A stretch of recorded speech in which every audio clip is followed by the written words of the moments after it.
on the way.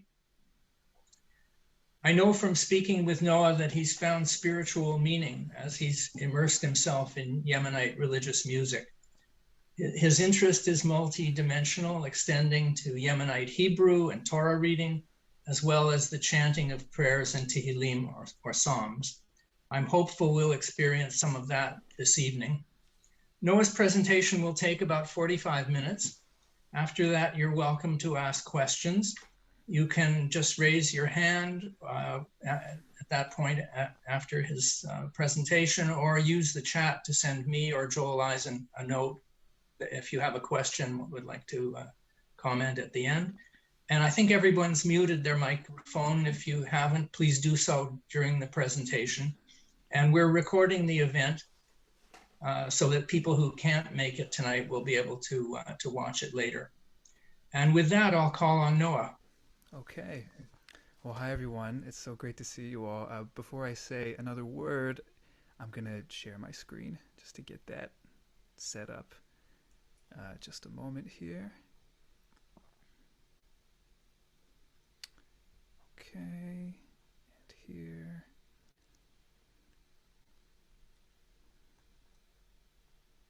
Good.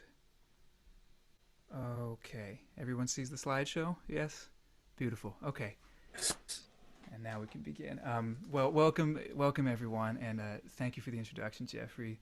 My name is Noah Becker, and I am so excited to be talking with you all tonight about all this. I've got a lot to share. The Yemenite Jewish prayer and music has been a part of my life for some years now, and it's been really special for me. And I'm so glad to, for really the first time for me, share it in another kind of setting with everybody. So thank you all for being here. Helping me experience some more fulfillment on all this. So let's begin. Before we get into the music, I want to first talk about some history. How did Jews make it to Yemen in the first place? It's an important question. How did Jews get from here to here? There are four main historical possibilities that are floated around for how this happened. So let me walk you through those. To start, let's zone in on Israel here. So this we have this land here, this area of the world, which Jews are believed to have entered around 1300, 1200 BCE. And it was the land of the Canaanites at the time, but by the year 1050 or so, Jews had become well established enough to form a kingdom, the kingdom of ancient Israel. And the first king was Saul. Here he is looking very stoic and deep in thought. And he was succeeded by his son David, who was well known for his artistry, his musicianship. Here he's pictured with an instrument called a lyre. For his dancing, for his kind of wild, sort of rambunctious personal energy with which he carried himself, for his poetry, much of which later became codified as the Psalms.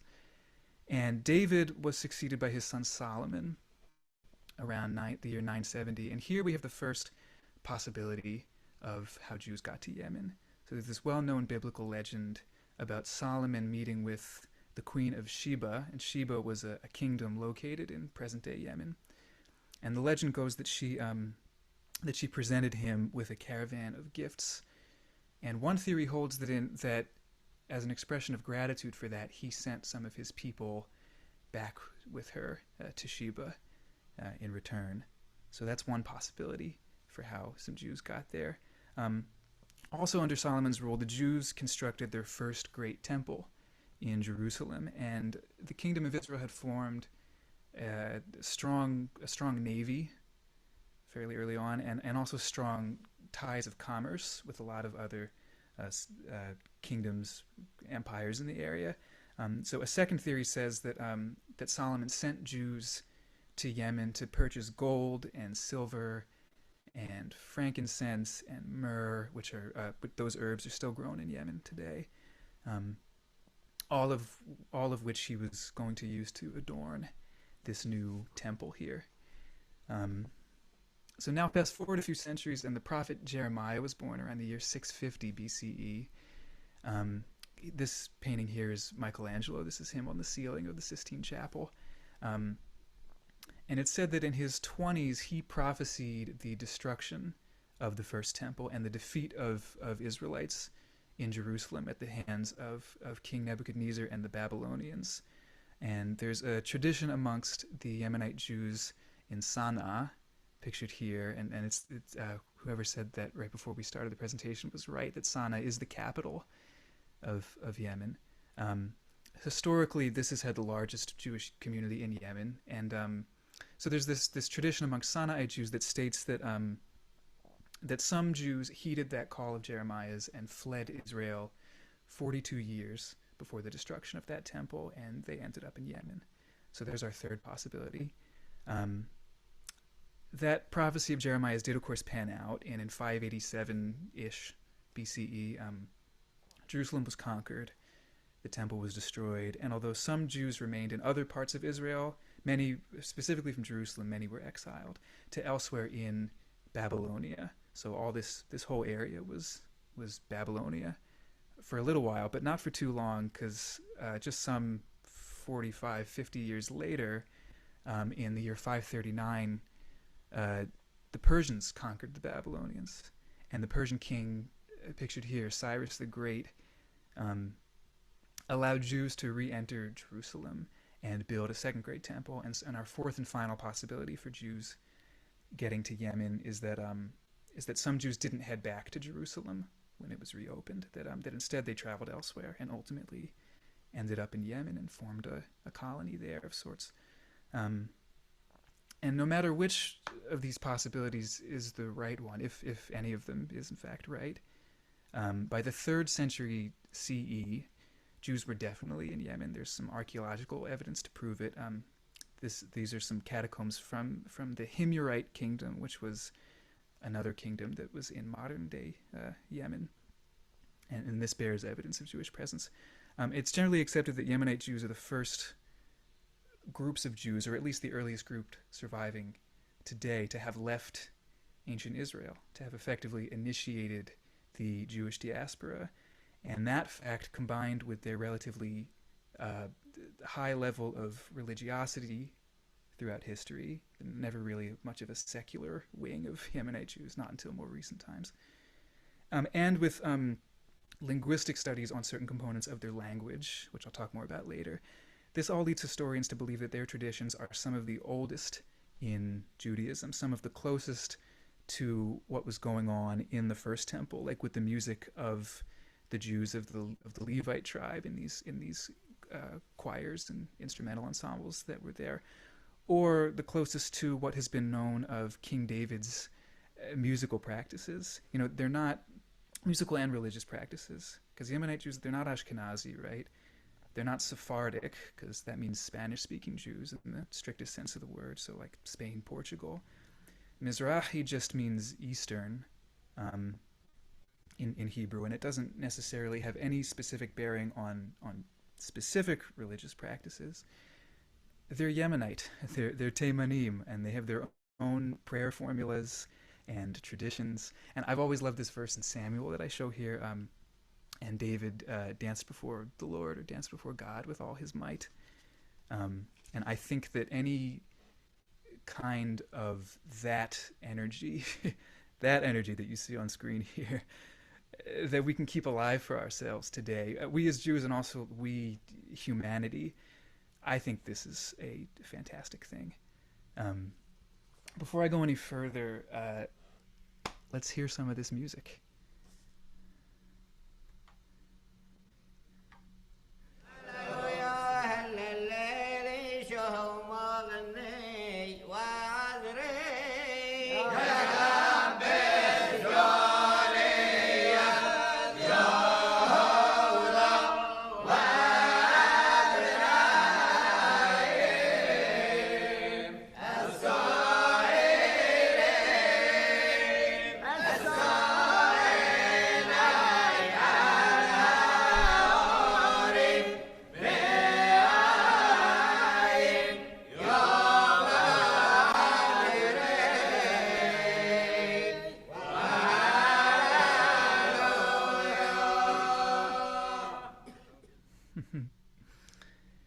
that is a Shabbat song called Well Hallelujah, and later in the presentation I'll show a picture of the musicians who are on that recording. When I hear this music, every time it astounds me, it floors me. I feel like I'm hearing music from the dawn of humanity, the dawn of time or something. It's just so beautiful.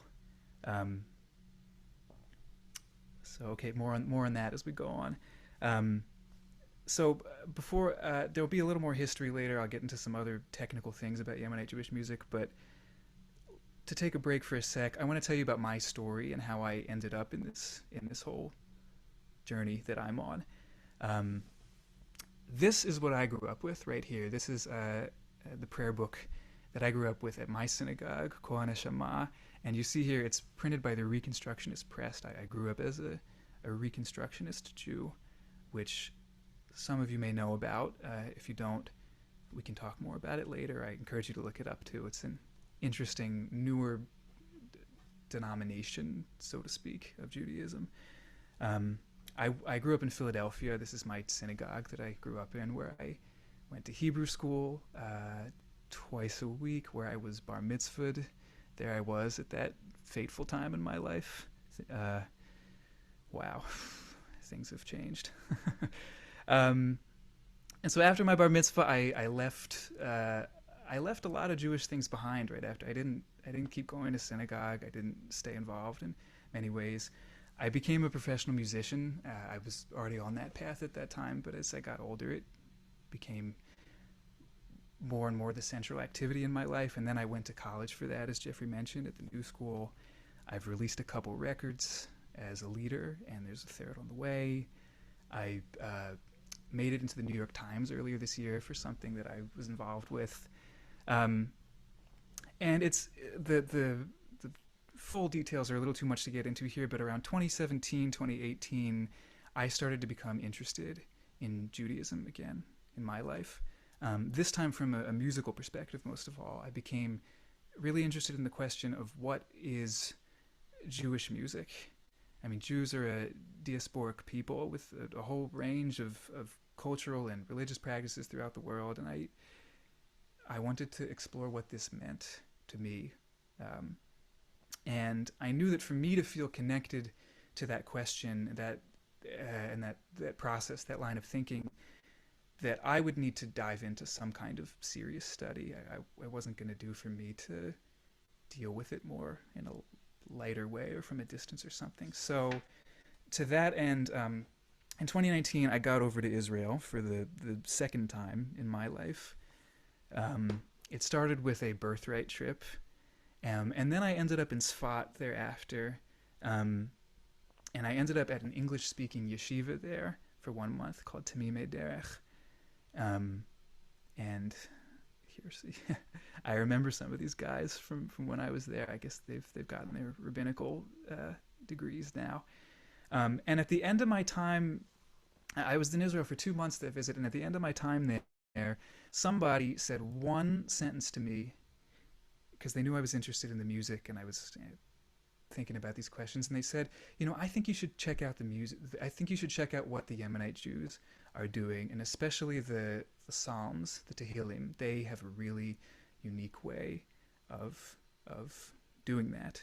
And so I started to look at that, and this book here on the right, this Hebrew Psalmody, it talks about that psalmody is more closely bound to liturgical function for Yemenite Jews than amongst other Jews, and that immediately grabbed something for me. And I also love the Psalms because they're not the Word of God, or in the way that the Torah is, in the same way that they're the word of people, of poets who have written these Psalms that have since been kind of elevated to the level of prayer and incorporated in another way. And I liked the accessibility of that as an idea. So I started checking out whatever I could on Yemenite Jewish music online. There's not much, but there's a few things out there. And I looked around, and eventually I stumbled on this website, the Association of Jewish Yemenites in the United States. And lo and behold, they had they had this box set of all 150 psalms recorded by this Yemenite singer here, Aharon Amram. So I emailed this guy and I got these CDs, and that was a great step in the journey for me. Also on this website there was a list of Yemenite Jewish synagogues in the United States, and that included a few in Brookyln, and that really surprised me. I mean, I didn't know. I had no idea. And the guy I had been in touch with to get the CDs was this guy. So I thought, well, maybe I'll check out his synagogue, Yad Shaul. And I eventually I wrote to him, and I asked, I know it was the middle of the pandemic. Can I come? What's going on? And it's not at all far from my apartment. I can walk it in about an hour, which is great for me. And so beginning in January 2020, I wandered up, and between this Bank of America on the left and this hooked on fashion store on the right, through this gate in the center is the synagogue, is Yad Shaul. And I don't have pictures of the inside, unfortunately, but it's very small and humble. The congregation's fairly small but very intimate, and the sound of this music is just fantastic. And when I started to go, it was very scary for me because I was worried about being seen as an intruder in some kind of way. I didn't grow up religiously. I was worried about not having any idea of what was going on, and I didn't. I sure didn't. They speak mostly Hebrew, not so much English, so I was worried about that too. The prayer book is entirely in Hebrew, not a word of English. But I found my way over time. It's been almost 2 years now, and the community, have welcomed me in with extreme kindness and patience and generosity. I now lead the service sometimes. I just did this past Friday. I read Torah in the Yemenite style also. This is the book from which I study, and there will be some excerpts of that a little later. I've made great friends. This guy's an anesthesiologist. He's a very good friend. I've attended weddings in the community. I've been studying Hebrew since last December on Zoom at this school in Manhattan, which has come along very well, and I can hang on a lot more at synagogue now in general. and I catch all the little moments too now, like all the just conversation things that come up. I've also been given some lessons at a few different points. This was me and this guy Amnon on WhatsApp at one point doing a Torah lesson. And he gave me a Yemenite talit at one point. This isn't mine, but this is another one. You notice those special kind of fringes at the bottom. It's so magnanimous to look out for me in that way. When the community found out that I didn't have tefillin, and didn't really know how to do it, they pooled money and they bought me tefillin. Extremely generous. I've had so many meals in their homes. I've slept on their couches in the middle of Shabbat more times than I can count now. It's a very small community. This right here is the whole community. The whole core community is probably 3 times as many people as are here. There ain't many of us, but it's just become a beautiful part of my life, and I'm glad to know them and glad to be learning all this. Okay, so that's my story. So moving on here, a little more history still to come, like I said, but now for some more music. I want to talk with you about reading Torah. Yemenites have their own distinct melodic practices, just like Sephardic Jews have their own thing going on, and Ashkenazi Jews have their own thing. And then even within that, right, Jews from different places sometimes have different melodies that they follow. So here's a section of Torah from Parshat Nitzavim, from that book that I showed earlier, the blue Torah study book. And Yemenites are one of the only groups of Jews that alternate verses first in Hebrew, which is in blue here, and second translated into Aramaic, which is called Tarjum. So Aramaic was the common spoken language in the days of ancient Israel, not Hebrew really. And there existed this practice of, in publics, somebody would gather a group of people and and read Torah in Hebrew, and then after each verse they would interpret it live, improvisationally, in Aramaic. The original stricture that the Aramaic never be written down eventually gave way to it being written down. You know, certain interpretations were written down, and more than just a translation, I use the word interpretation here because that's what it was intended as, rather than a strict word-for-word translation. I mean, there are examples where the Tarjum is a lot longer than the short Hebrew verse that it accompanies, because it's seeking to explain or expand upon it in some kind of way. So I love this idea that by including the Tarjum Yemenite in their services, Yemenite Jews retain the spirit of this improvisational, publicly accessible translation at the heart of what they do. And that's why I titled this presentation Manginat Tarjum. It means a melody of interpretation, something like that. So they keep that in their service. I'm serving as something of an interpreter today, you know, all that. So for reading Torah, there are these 6 kinds of musical considerations, more or less. There's always more detail, of course, but broadly speaking, we've got 6. The first are these rising shapes, something that kind of comes up like that. Falling shapes, downwards. There's although swirling is present, you could say, in a lot of what goes on, there's this special kind of swirling shape, which would be something like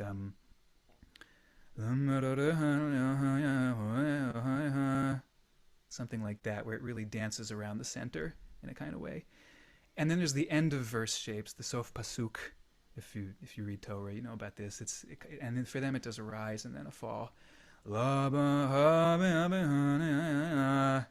up and then down. Rhythmically, there are syllabic accents, and these are really important. Something like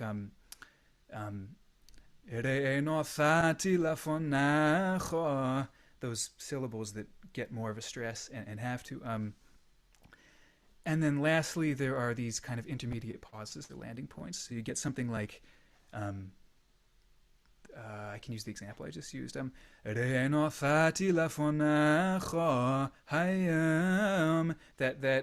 lafonecho, that landing point right at the end of it for a moment before you pick up with what goes on. So these are these 6 strict rules. These 6 plus the, needless to say, 7th rule, which is that the words must be pronounced exactly correctly, and they will let you know if you mess it up. So as you can imagine, along with these strict rules, just looking at what they are and the nature of them, there's a lot of this also leaves a lot of space for individual voices and expression, for improvisation, right? For evolving in the moment and rediscovering the meaning of the words, like all over again, right now. That thing that sweeps you up, and you and you kind of work out the melody right here in the moment. And that's something I love about this tradition. These rules that serve the function of holding everybody to a high standard and of really communicating this story that is the Torah correctly, and not leaving ambiguity about if this word or if it's this other word that sounds similar. And that it leaves so much room for individual voices. It's so special, and I think that's how we move through life, really. I mean, we move through spaces and places in which we operate under rules of all kinds, and yet we are ourselves, and always seek to find a way that these things can coexist. Also there's the kids. The young boys in this community, they learn from age 3 or 4. I mean, there are guys in my synagogue, they know the whole Torah up here. They really, I've seen it happen. They just know it. and if no one else is ready to read a given aliyah on a given day, they just go up and they know it and they do it, and it's kind of no problem. And to that end, there's no Bal Koreh, there's no one person who handles all the Torah reading in a Yemenite synagogue, or one person who always leads the services in general for that matter. Even when there's a rabbi present, all of the men in the community know how to do everything needed to make the service happen, and the duties kind of rotate around. And I really like that too, this communal sharing sort of thing. Okay, so with all that in mind, I'm gonna sing for you live this seventh aliyah of Parashat Nitzavim, and I'm gonna alternate it with some pre-recorded Tarjum, with the pre-recorded Aramaic. So let me get my musical pitch here and set up my audio. Okay, do it there. Okay, here we go.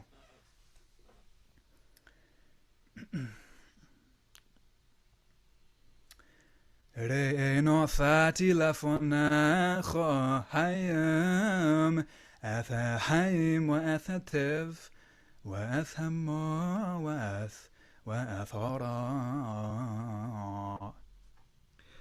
حزيدي هفيذ قدماخ يماذن يوث حيي ويوث طفثا ويوث مثا ويوث بشتا أشر أنخي مسوخ هيام لا هفا أذدن يلوهخ لا لخذ بذرخو ولشمر مسوثو وحقثو ومشبطو وحيثو ورفيثو وبرخ أدوني إلهك بارس أشر أطاف الشام لرشتا دعنا مفاجئت لخ يماذن لم يرحم يوث أدوني إلهك لمهاخ بأرحان دثقنان قدماهي والمتر بجذاهي وجماهي وذينهي وثيهي وثيسجي ويفرخنخ أدوني إلهك بأرعا دات عليا لثمان لمرثاه ويم يفنى لفوفخ ولا تشمع وندحتا ويشتحويثا لإلهي محرم وعفتام ويم يسبني لبخ ولا ثقبل وثيتعي وثيسجز لطاعواث عمامايا وثيفلحينين הג'זתי לכם היום, כי עובד תעבדון, לא תאריכון ימים על האדמה, אשר אתה עובר את הירדן, לא ושם לרשתה. حيويث لخن يوم عاذن أرمفاد تفاذون لا ثيرخون يومين الأراء دات أوفريوث يردنا لما ثمان لمرثاه إذا ثيفاخم هيام أث الشمايم وأث أرس حيم وهموث نثاتي لفناخا هبرخا وهنجل الله وظهرت بحيم لما أنتي حياة أتوى زرعاخا أسهذيث بخون يوم عذين يوث شمايا ويوث أراء حيي أمثا يهفيث قدماخ برخون الوطين وثيث رعي فحيي بذير دثيحي أتوذناخ لا هفا أثدنو يلوهخ לשמוע בגלה וזוב גובה כי הוא חייך ואורך יומך לא שבת על האדמה אשר נשבע אדוני לאבותיך לאברהם ליצחק וליעקב לא לתת להם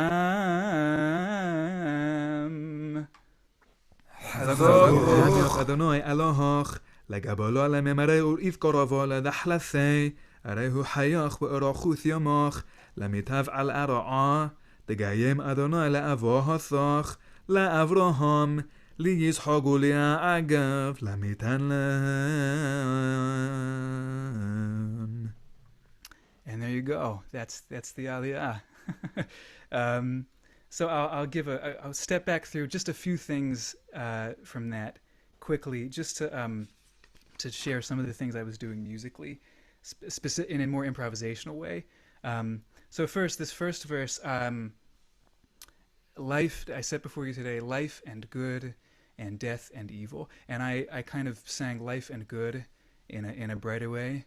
And then in a darker way to end.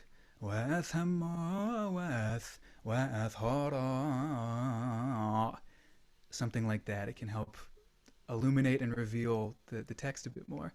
In the second verse, to love Adonai your God and to walk in his ways, I sang this really brightly and cheerfully. Lahava at Adonai Elohecha lolachet bidracho walishmar.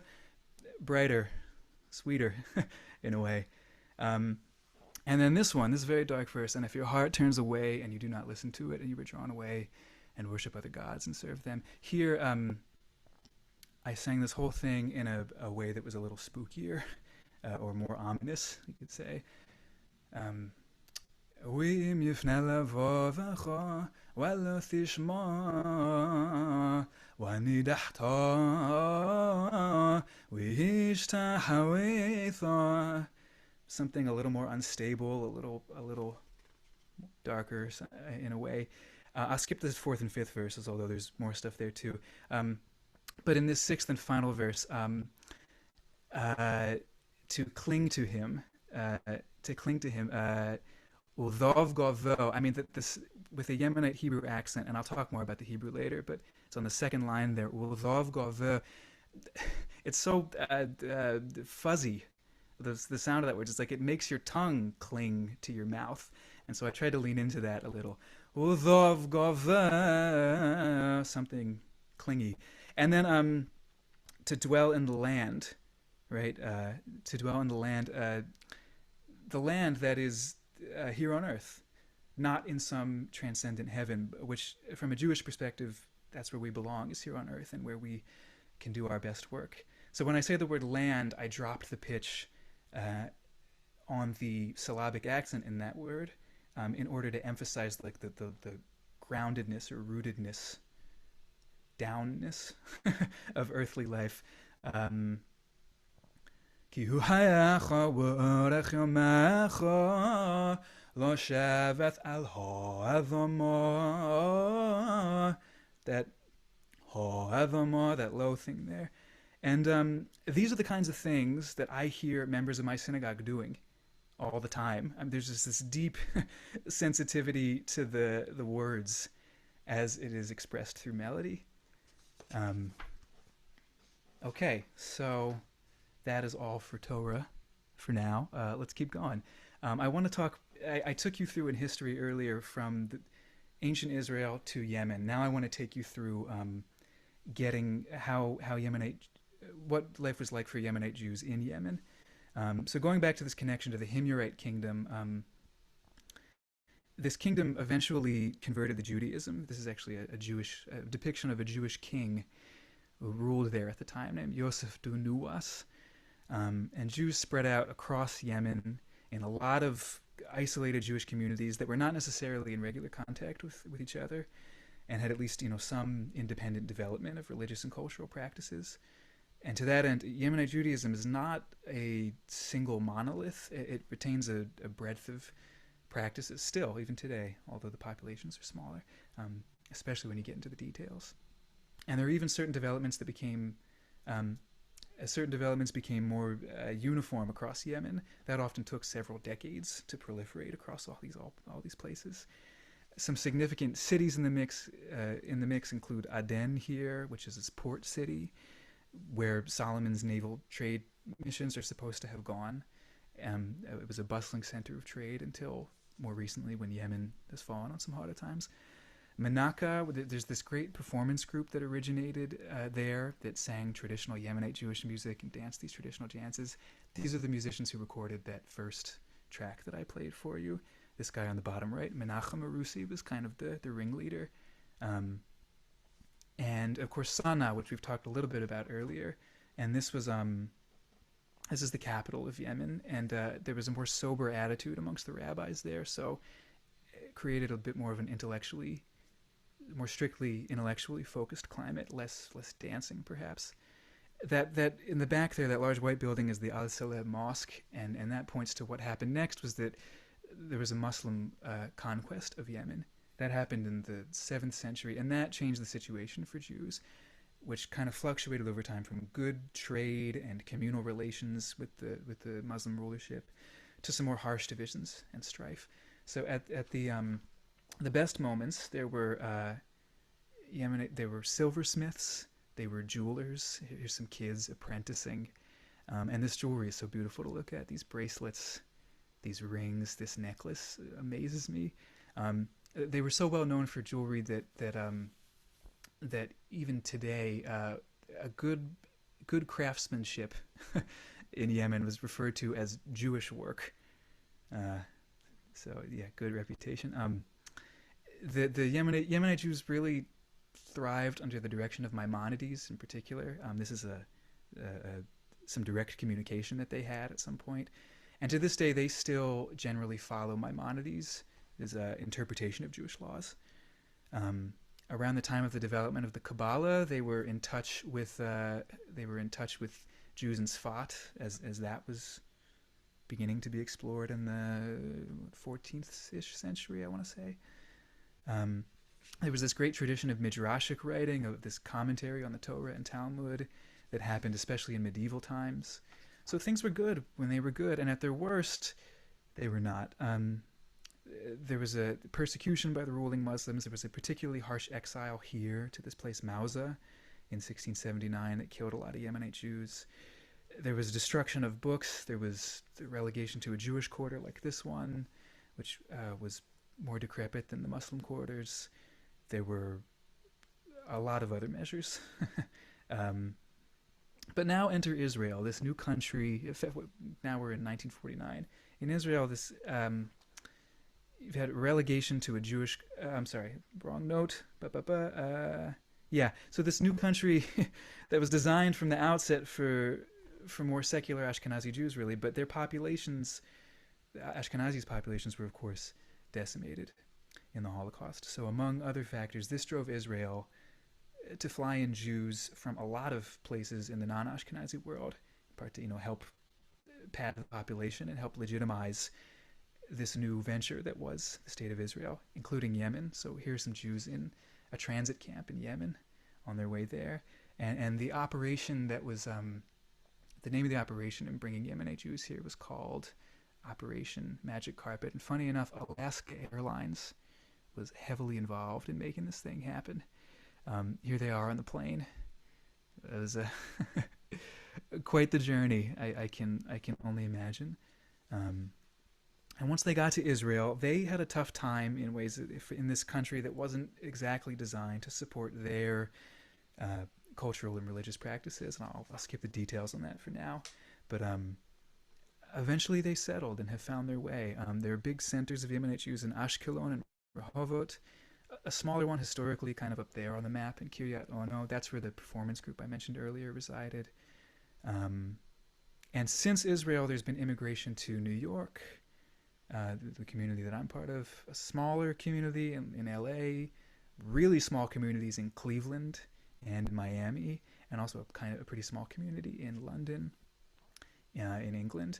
And it's a good thing that the Jews got out of Yemen kind of just in time, because there has been this civil war in Yemen for the last 15 or 20 years, which is just awful, a terrible humanitarian crisis, as it says here. And there's now, down from maybe 5 or 10 years ago, there's now one Jew documented left in Yemen, and he's not even there because he wants to be. He's being imprisoned and tortured. Kind of just in time, Yemenite Jews made it out, and they have continued to live and thrive, whether in religious or more secular contexts. They have been at the center of all kinds of pop culture stuff. yeah, it's been they keep moving. They keep living. Okay, we'll keep moving. I see I'm a little behind time here, but I'll keep pushing, and we're getting closer to the end. So thanks for sticking around. So yeah, you've probably been noticing so far that the Hebrew is different than what Hebrew that you're used to.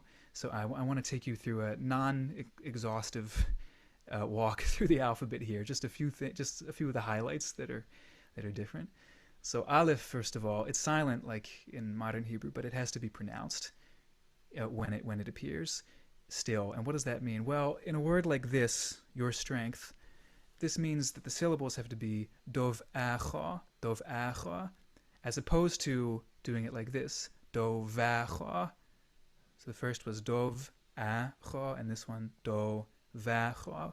If you say it wrong, they'll catch you when you're reading Torah, because the second way, the red way here, that means your bear, not your strength. So better that we get it right. Daled without a dot in the center makes a the sound.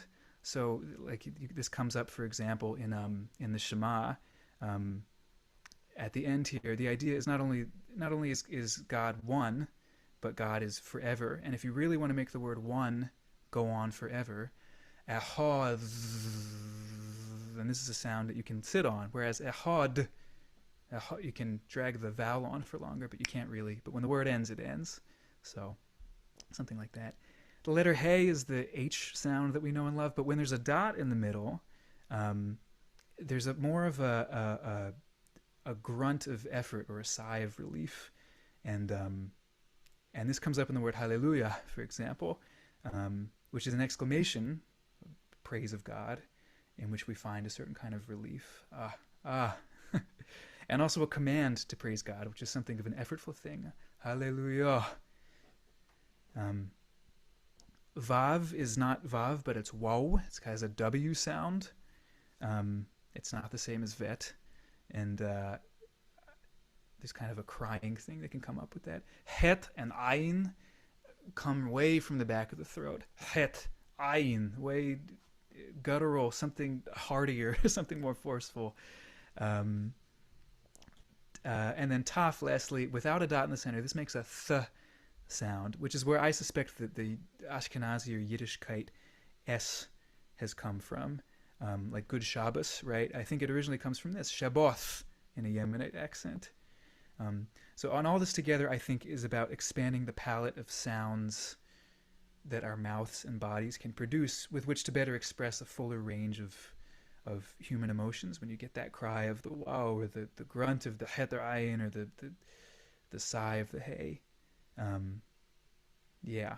So I had an example that was going to illustrate some of this stuff. I think for time's sake, I'm gonna skip it, because there was still one more audio example after that, which I want to get to. So unless the coordinators here think we have enough time to do it, but you tell me, otherwise I'll skip it. I think we can take another minute. Oh, yeah, okay. Go for it. Okay, so I'll go for it. So here's an example, now that we've been talking about all this Yemenite Hebrew. I'm going to play you a clip of this psalm here. Just a sec here. Okay, here we go.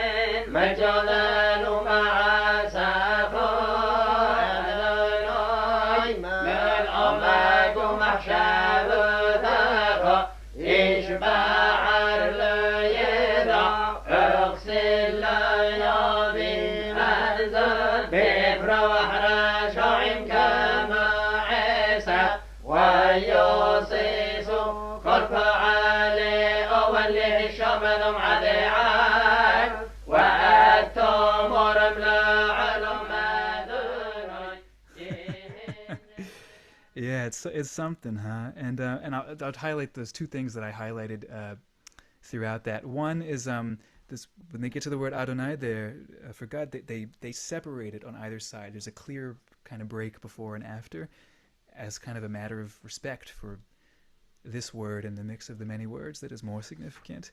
And there was also this speed up here. We're invoking musically the idea of speeding up the destruction at the hands of eternity itself of the wicked and the violent. And it's some beautiful harmony. And so as kind of the final section of this presentation, I'm going to talk to you a little bit about the harmony, and then we'll call it a night. I'll give you a few final resources at the end, and we'll call it a night after your questions, of course. So first of all, what I'm showing here, this is a musical interval called a perfect fifth, and it is just about the most important interval in the world across folk musics of all kinds. And it sounds like this.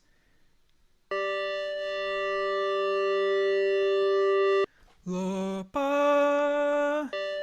And they sound together, and there's something very earthy and rich about this interval. And in it, of those two pitches, lo pa, this bottom pitch is very much home. Not this top pitch, but this bottom pitch.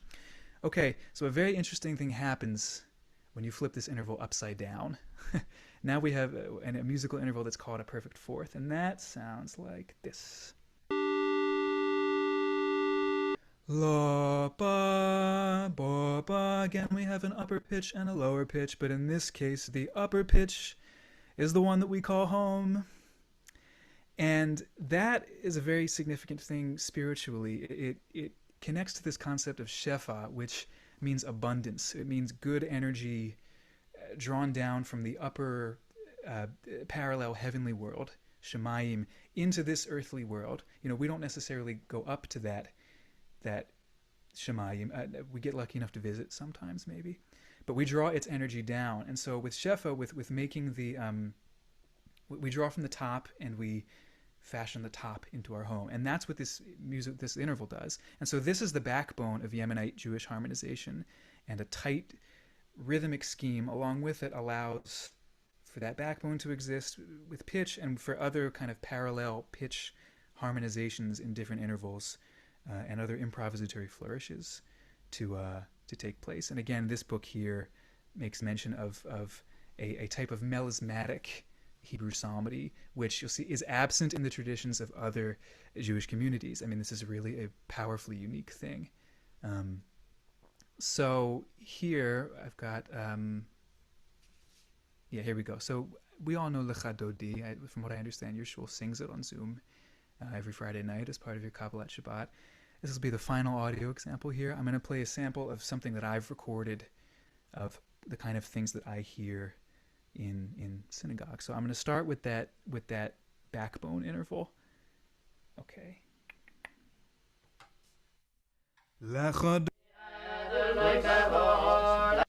Lechododi ligras kalo, pane shabos nagbilo.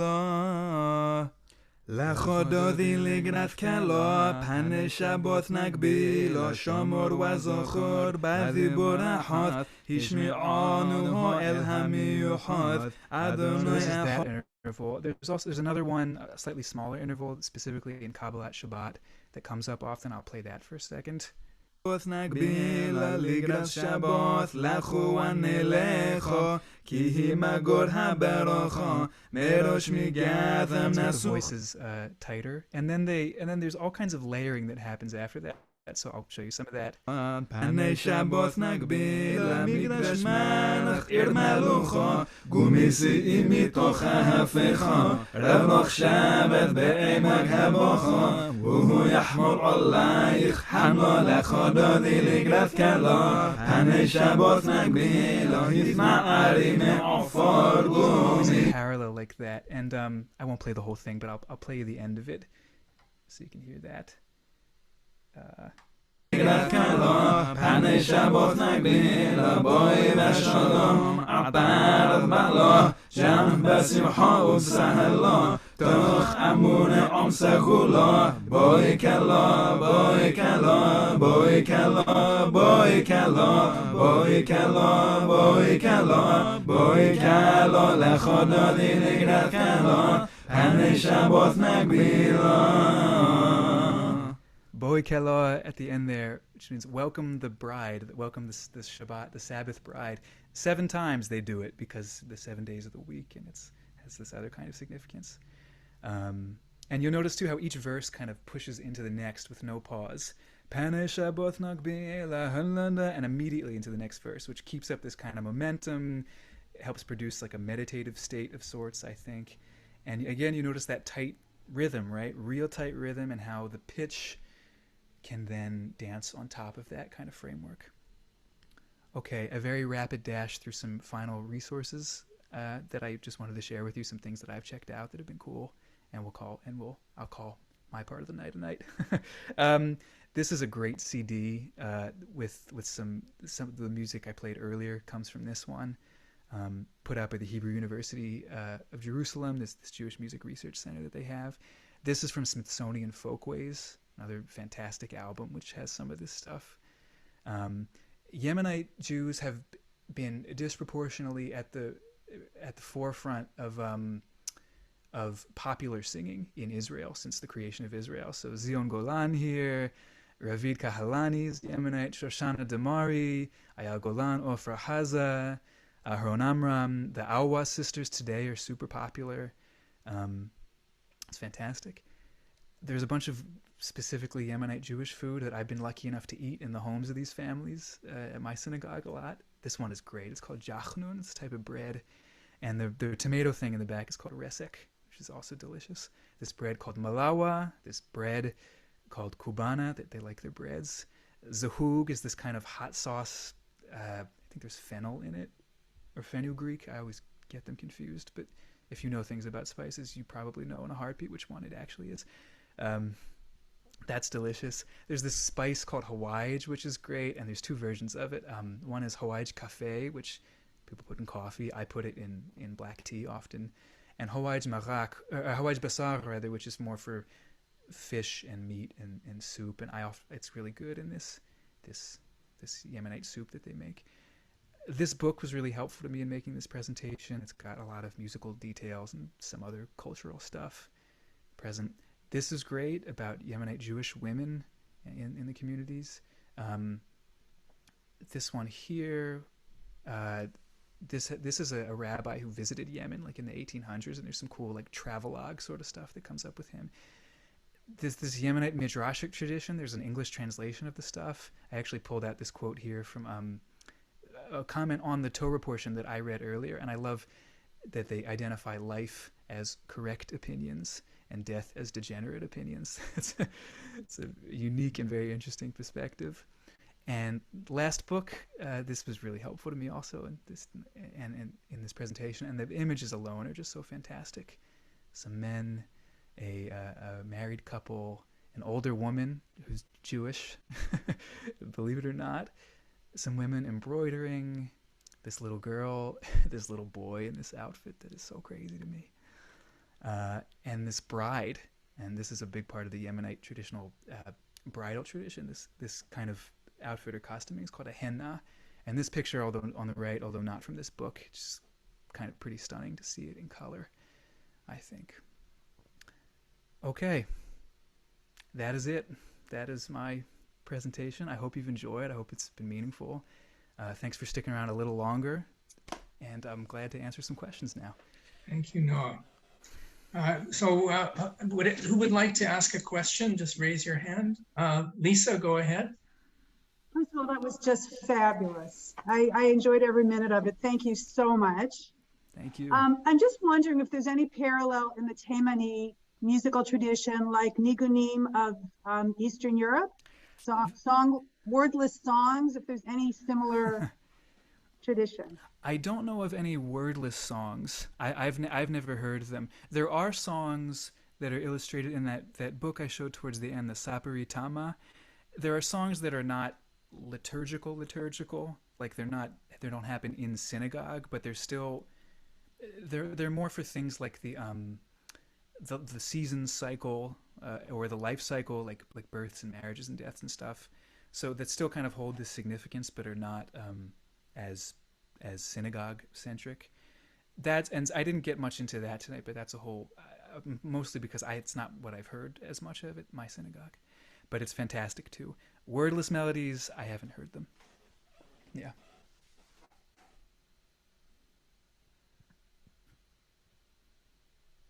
Did you learn anything about instrumental music, or we were strictly into the liturgical? So I guess there's not instrumentation, but My major experiences have been in synagogue, and of course, there's no instrument playing on Shabbat. So, so I haven't heard as much of it. There's the stuff in popular music is really fantastic, and in a more what I was just talking about, the liturgical adjacent stuff.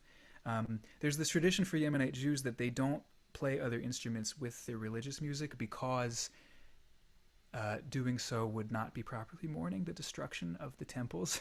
And so what they do, more than instrumental music, is they do stuff with drums, like with frame drums, kind of, and that serves as the accompaniment.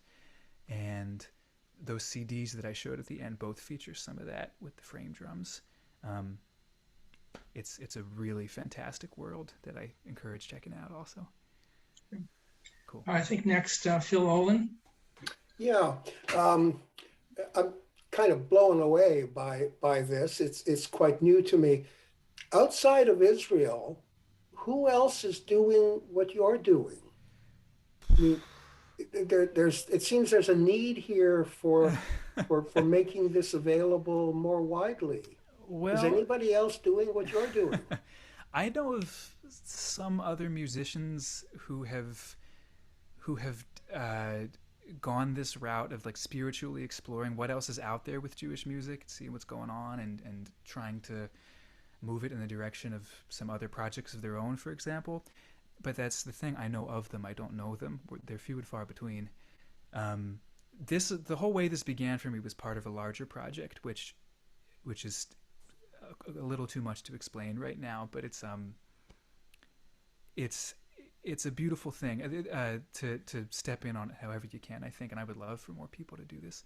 Another little thing I can say about that too is that I think that the religiosity of the setting forms a significant barrier in some ways. If I were not Jewish trying to go into this setting, it wouldn't work.